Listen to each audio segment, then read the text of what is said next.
I woke up just before sunrise, looking out of the tent thinking, yep, this was a pretty good place to camp. But it was time to pack up and get back on the road.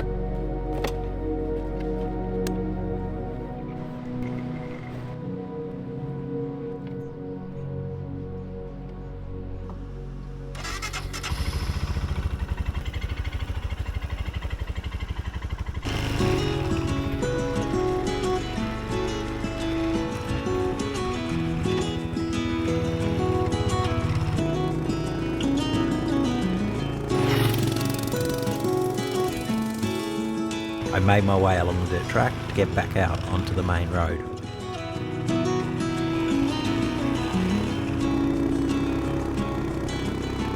The road out of the bay was to the right, but I took a left to take a quick look at the southern end of the Bay of Fires, Binalong Bay. And this is why this end's so popular. Easy access and just stunning. Sorry, I keep saying it. The Bay of Fires was named by Captain Tobias Furneaux in 1773, after he saw many Aboriginal fires burning on its shore. The orange colour on the rocks is produced by a lichen, which is a composite organism that arises from algae living amongst multiple fungi species. So that covers the science lesson for today.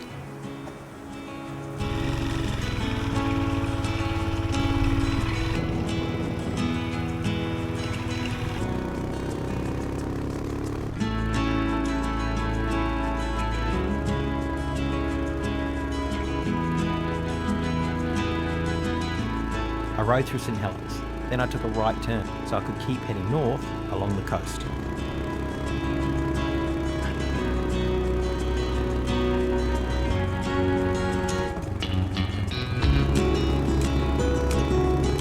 I was happy to be back on another Tasmanian dirt road through another forest.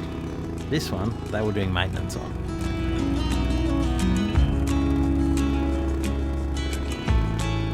I came upon a bicycle ahead sign. This is where I crossed the Bay of Fires trail. It starts at the Blue Tier and is a 42-kilometre mountain bike trail with the first 21 kilometres mostly downhill. That's my kind of trail.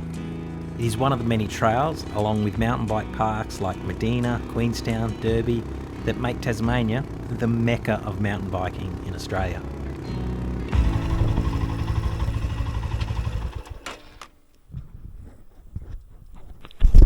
I had a bee fly into my helmet. I'm not allergic, but prefer not to get stung. So I pulled over to double check that it made it out safely.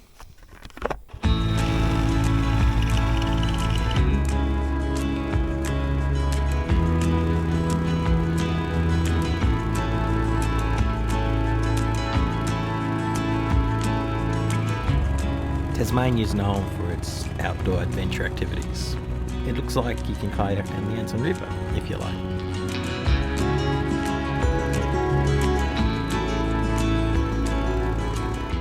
I made it to Anson's Bay Turnoff, one of the only small communities in the northeast. The area is really sparsely populated, which is a little weird as the coastline is so beautiful.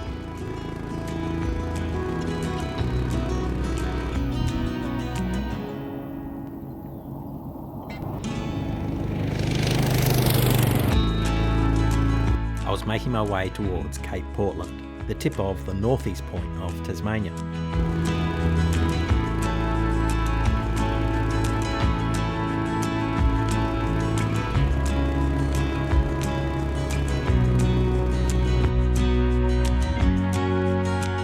This is the Muscle Row wind farm, and it is the largest of the 3 Wool North wind farms in Tasmania.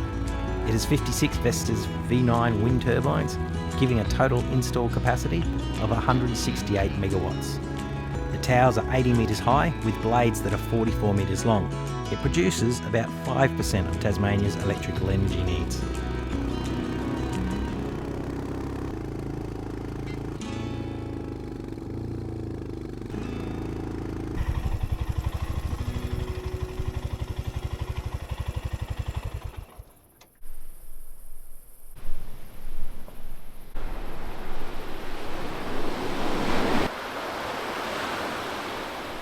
Well, the first spot I looked at is on private land again, like the northwest, but quick detour around and to this beach and the peninsula, most northeast side of the island. And then just out here are the chain of islands that are off the northeast of Tasmania. Burnie, I think this one. I wonder if one of these islands is the Snake Island, just covered in snakes. Not one to be camping on. And it is windy, and that's why there's wind farms up here. But past those islands is the mainland. I'm not going to swim it. It's amazing in Tasmania how many beaches you can actually get just yourself. And I'm not talking any beach, like a pristine, gorgeous beach, crystal clear water, white sand, stunning, and nobody. So now back on the bike, heading south towards Derby.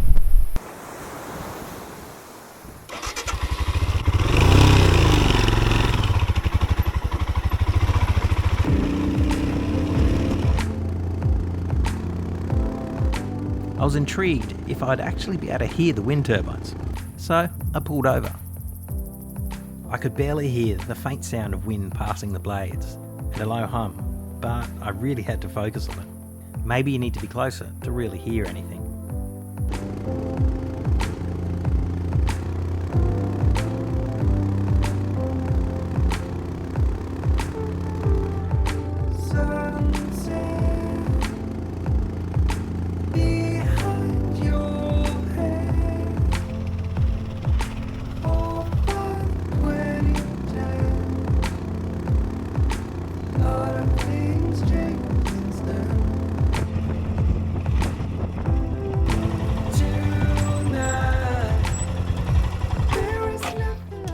On this ride I searched out a pink lake. Now I stumble across a blue one, which is part of an old tin mine. The lake is called, fittingly, but no points for creativity, Little Blue Lake. The difference between this lake and the pink lake I found in Western Victoria is, unlike the pink lake, which you can swim in, this one it's recommended not to swim in, as the mineral content is so high.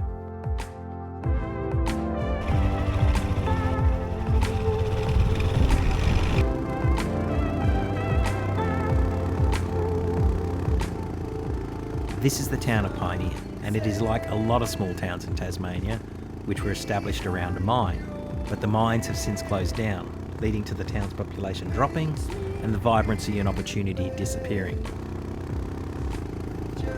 But there is one small town that has reinvented itself by, again, using its natural resources, but instead of digging them out of the ground, it's all about riding over the top. And that town is this town, Derby, the mountain bike mecca, which has hosted rounds of the Mountain Bike World Enduro Series and twice has had trails named World Trail of the Year. They opened the first trails in February 2015 with 20 kilometres. Now in the area there is over 125 kilometres of incredible trails. The town is now full of bike stores, places to eat, new accommodation, new buildings, and shows what is possible when people come up with a great idea. During the pandemic, I got stuck here for a while, spending weeks on these trails by myself. I mean, if you have to hang out somewhere for a while and you happen to have a mountain bike with you, it's a great place to be. And the trails definitely live up to the hype. But you do have to share the trails with locals. I think I came across 10 tiger snakes in a couple of days at one stage.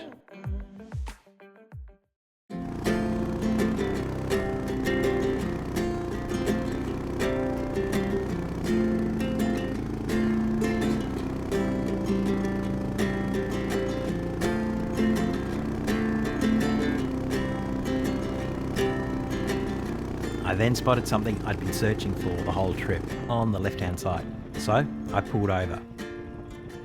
The locals came towards me and seemed very interested in what I was doing. I wanted to take a photo of a field of hay bales that created a pattern, and I'd found an ideal field.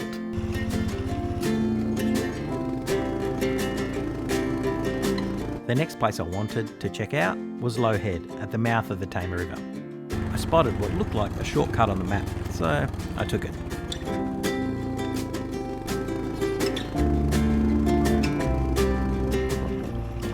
I I then took a small sandy track hoping it would get me to the beach, but ended in a dead end, so back I went.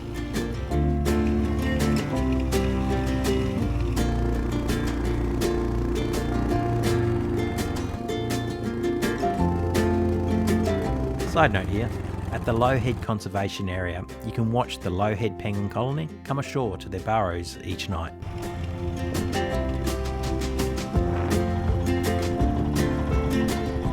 This is the lighthouse at Lough Head. You'd expect the other side of the Tamar River to be Hart Head. No, it's just West Head. Actually, Greens Beach is before that. So I don't know where they got the naming from. A signal station was set up at Lough Head in 1805. And the Tamar River has Australia's oldest continually used pilot station. When a sail was sighted at dusk, a fire was lit and kept burning all night to keep the vessel in touch with the port. After a review in 1827, it was decided to build a lighthouse at Lough Head. The lighthouse was built in 1833 and was Australia's third lighthouse. It was time to head back to Devonport and the ferry to get back to the mainland. But there was one thing I had to do. You aren't allowed to have fuel in any jerry cans on the ferry, so I needed to empty out the last of the fuel in my jerry cans. It was a simple process of taking off the jerry can, flipping around the nozzle, opening the other cap to let in air while I put the fuel in,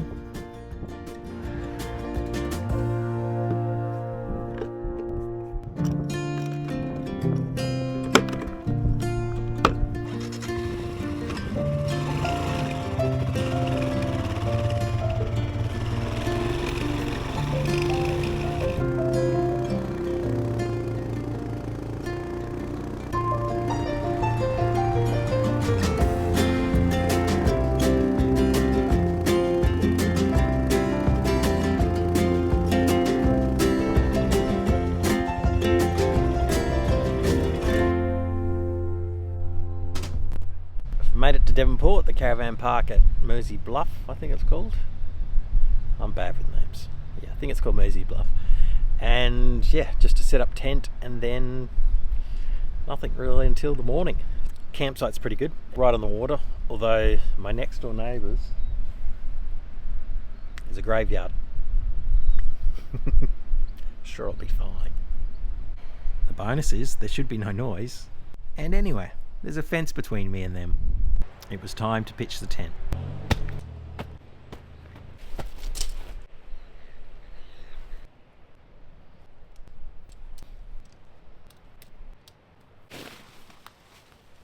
Ah, the joys of trying to set up a super-light tent in the wind. And that's my last tent set up in Tasmania.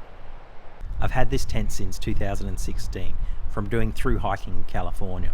It is super light at 900 grams and it is in the same condition as when I first got it. So it's really durable and it packs down quite small, which is also a bonus with limited space on the bike.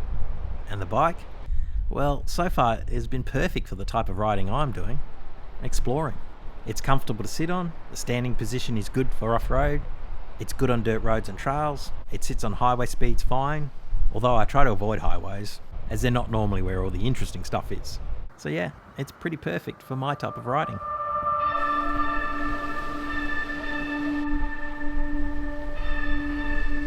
I thought I'd check out the last of the sunlight I'd see in Tasmania on this trip. It's quite a special place, this island.